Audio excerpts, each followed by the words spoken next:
With the 9th pick in the 2024 NBA Draft, the Memphis Grizzlies select Zach Edey from Toronto and Purdue University. Wow.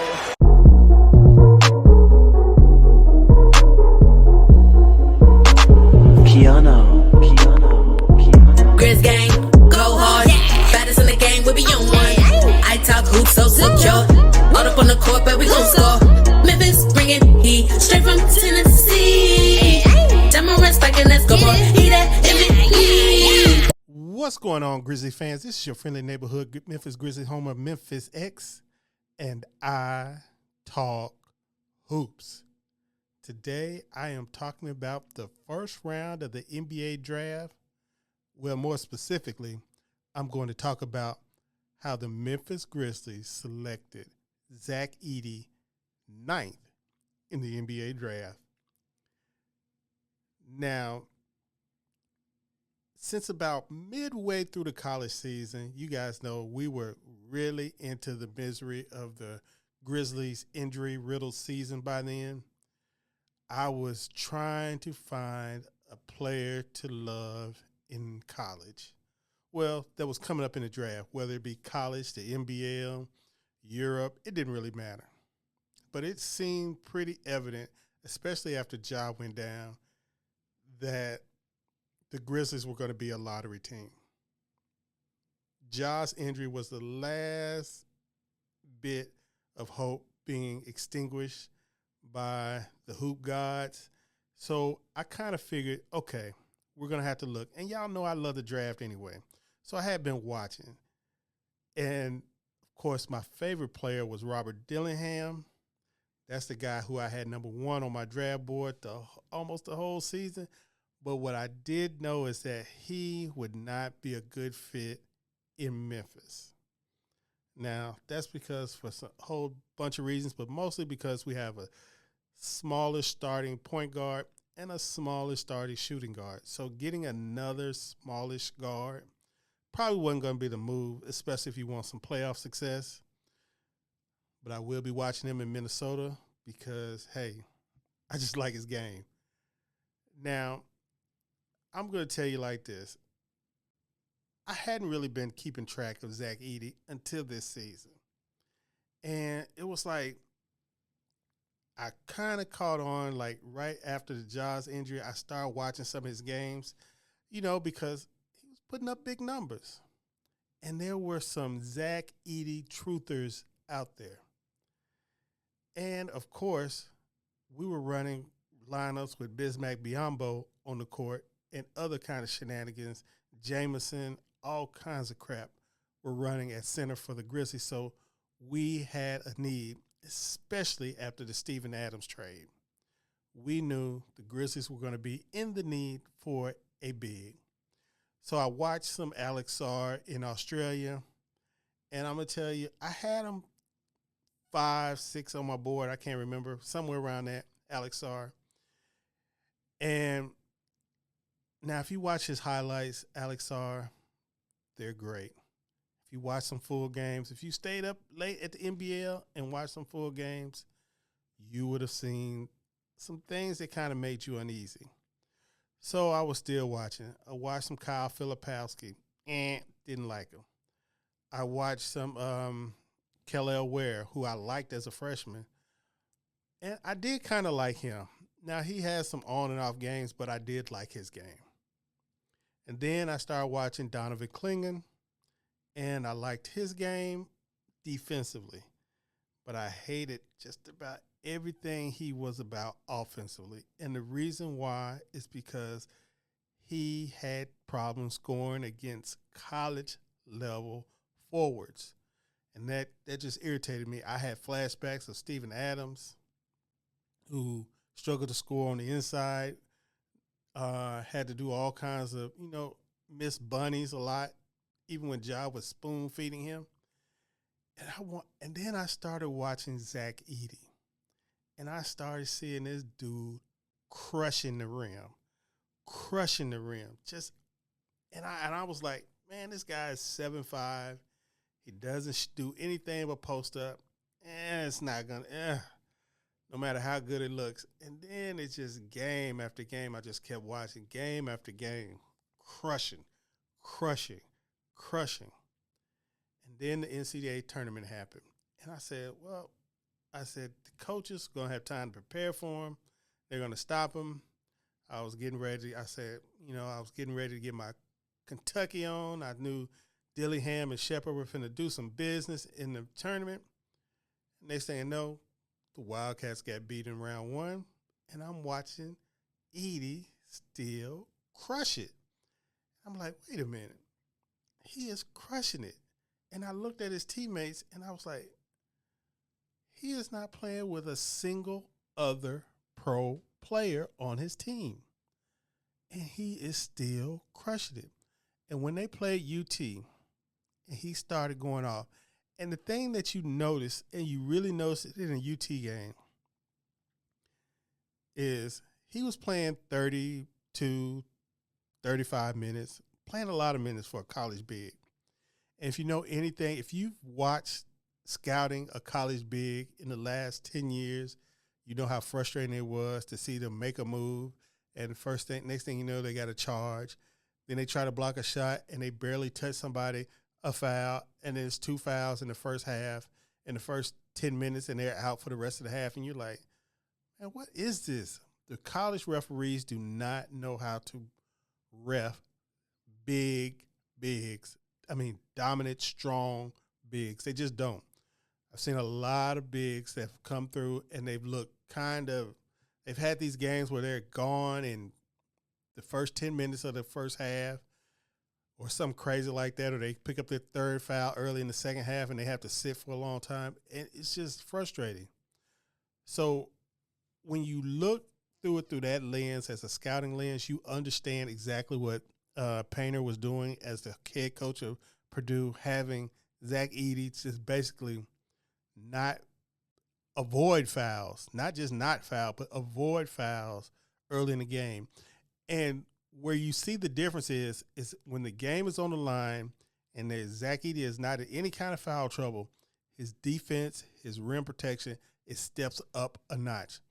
He moves, he takes more chances at the end of games because he doesn't have to worry about foul trouble. He knows that he was the entire team at Purdue. He could not afford to get in foul trouble. That team would not survive with him on the bench for a 10-minute stretch in foul trouble, especially against a good team. It just wasn't going to happen. But now he's going to be playing with Ja Morant, Jaren Jackson Jr., Desmond Bain, Marcus Smart, G.G. Jackson, Vince Williams Jr., maybe Luke Kennard, maybe Sante Aldama. He's going to be playing with some immensely talented players. And he's not going to have to be counted on to play the whole game and to carry the load on offense and on defense each and every night. He is going to be able to give 100%, take chances, not just defensively. You have to remember, you can't take those same chances offensively in college ball because you will get a charge because those little guards will run up under you and just fall back, and the next thing you know, the ref's blowing a whistle and you got a charge. So when the Grizzlies, during this draft cycle, I'm not going to lie, I think I had Zach Edey number 3 on my draft board. I had Ron Holland number 1, Reed Shepard number 2, and Zach Edey number 3. I think I had Donovan Clingan number 4 and Alex Sarr number 5. I do believe that's how my board went. I'll put it up here where I had it. Hopefully I'll be able to put it up here and you can see exactly what I had it at. And it really never changed because once I figured out my board, it was mostly after the college season, so there really wasn't much to change. There wasn't much intel about any of these dudes being poor as far as their work habits. Any of the guys I liked anyway.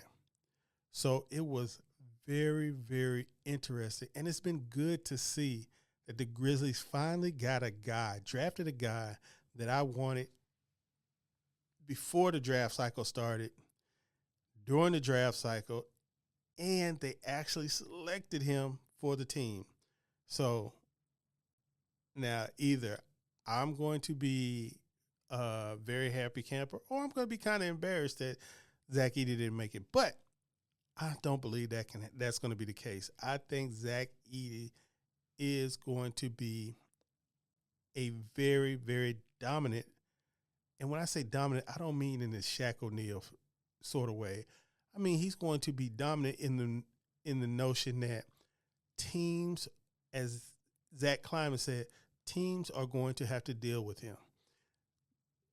The one thing that really hurts teams when they're playing these big lineups, and it used to hurt with Rudy Gobert, especially in Utah, before he's a lot better at it now, but before in Utah he wasn't good at it.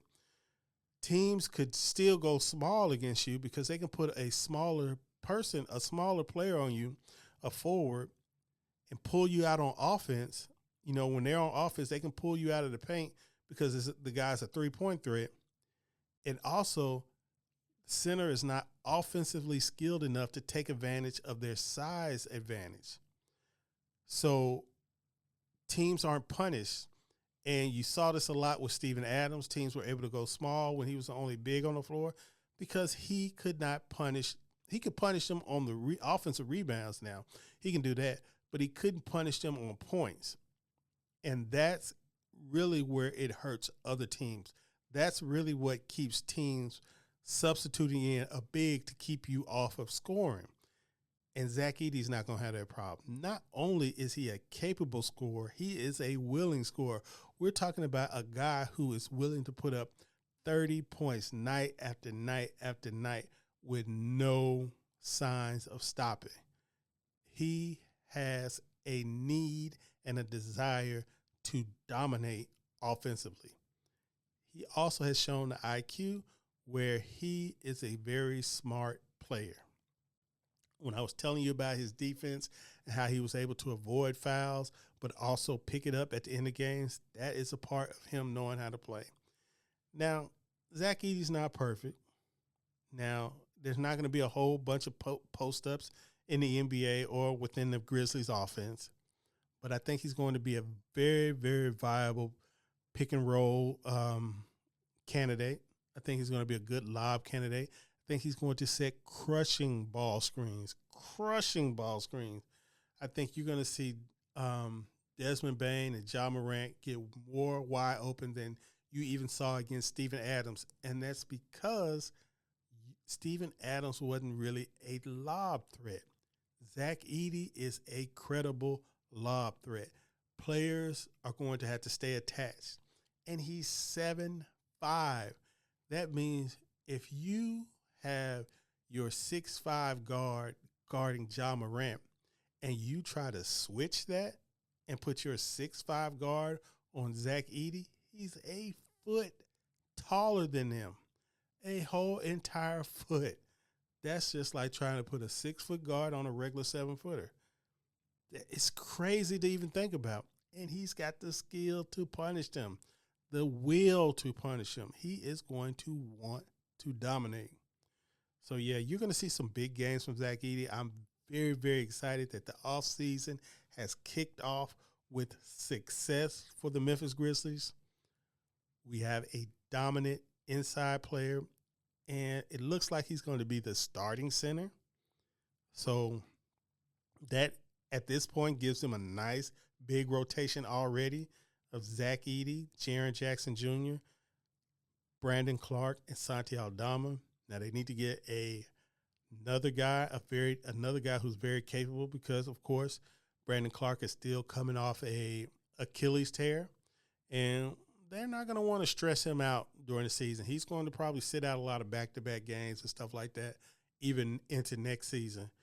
Because the regular season has ceased to matter for the Grizzlies, except for you want to be a top 4 seed. At least. Now, to me personally, that's how I feel. But honestly, I would love to see the Grizzlies try to be the number 1 seed in the NBA. that should be their goal because they've been number 2 in the West. They've been number 2 overall, but they never have had home court advantage throughout the playoffs. And the thing that number 1 seed gets you is you get that team that lost at least a game. If they didn't lose a game, then you're getting the 9th or the 10th seed from the play-in. So that makes a big difference in who you're going to face. The West is going to be crazy this year. So most likely the guy that the first seed face, the team that the first seed face, is going to be a team that has been injured at the end of the season, hopefully, and not just injured at the beginning of the season and it's just now getting healthy, like the Grizzlies ran into with the Lakers. But like I say, Zach Edey from the Purdue Boilermakers via Toronto, Canada, I believe.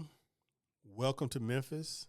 Kind of even inspired me to do a video today. So we're going to see what happens in the second round today at 3 o'clock local time and see what other magic Kang has and see if it's enough to inspire me to do another video. I know I'll be doing another video after Zach Edey comes to Memphis and says his words Friday, but we're going to see who they take in the second round. Like I said, like and subscribe to this video, subscribe to this channel, and hit that bell for notifications so you will see that next Zach Edey video. Peace.